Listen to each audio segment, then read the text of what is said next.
Financial management की हमारी 4th class है, जिसमें हम बात करने वाले हैं limitation of earning theory of capitalisation की। क्या लिमिटेशन थी? प्रीवियस क्लास में तो हमने पढ़ा था अर्निंग थ्योरी।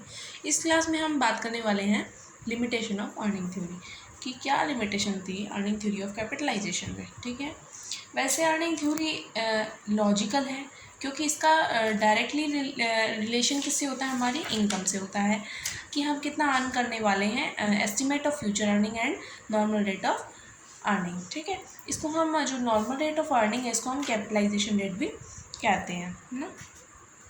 बट ये जो था ये एग्जिस्टिंग फर्म पर ही लागू होता है ना। जो न्यूली इस्टेब्लिश फर्म है उनके लिए ज़्यादा सा यूज़फुल नहीं रह पाता है।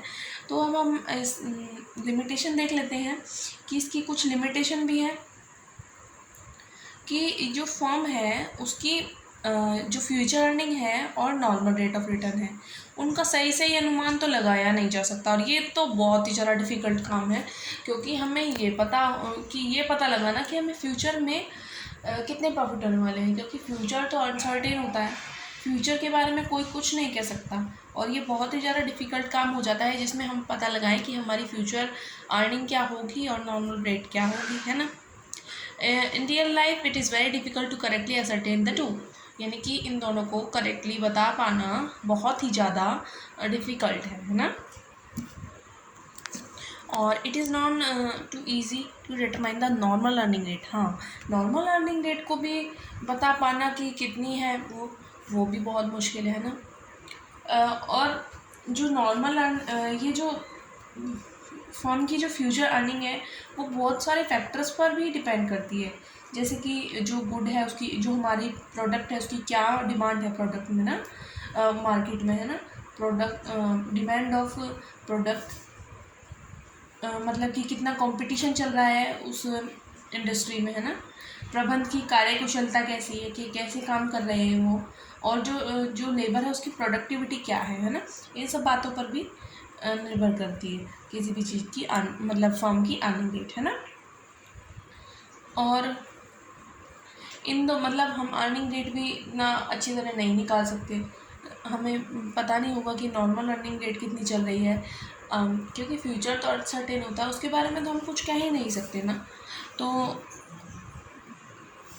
लेकिन फिर भी इसका डायरेक्ट रिलेशन होता है अर्निंग से, तो ये बेटर है ना। एग्जिस्टिंग फर्म के लिए ज़्यादा यूज़फुल है। और हम कंक्लूज़न में इन दोनों थ्योरी को हमने पढ़ा, कॉस्ट थ्योरी पढ़ी हमने, अर्निंग थ्योरी पढ़ी। तो हम कंक्लूज़न में ये बोल सकते हैं कि जो कॉस्ट थ्योरी है वो तो ज़्यादा यूज़फुल है न्यू इस्टेब्लिश फर्म के लिए, है ना। और जो अर्निंग थ्योरी है वो यूज़फुल है एग्जिस्टिंग फर्म के लिए। कॉस्ट थ्योरी तो ये बताएगी कि जो न्यू इस्टेब्लिश फर्म होगी उनका कैपिटलाइजेशन, उनमें कितनी कैपिटल की रिक्वायरमेंट होगी, और जो अर्निंग थ्योरी होगी वो बताएगी कि एग्जिस्टिंग फर्म है उसमें कितनी कैपिटलाइजेशन की ज़रूरत है, कितनी कैपिटल की ज़रूरत है।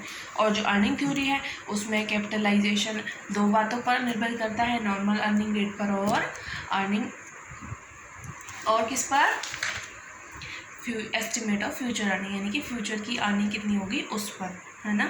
तो इसकी कुछ लिमिटेशन भी है ना। उम्मीद है आपको समझ आया होगा limitations of capitalization. Thank you.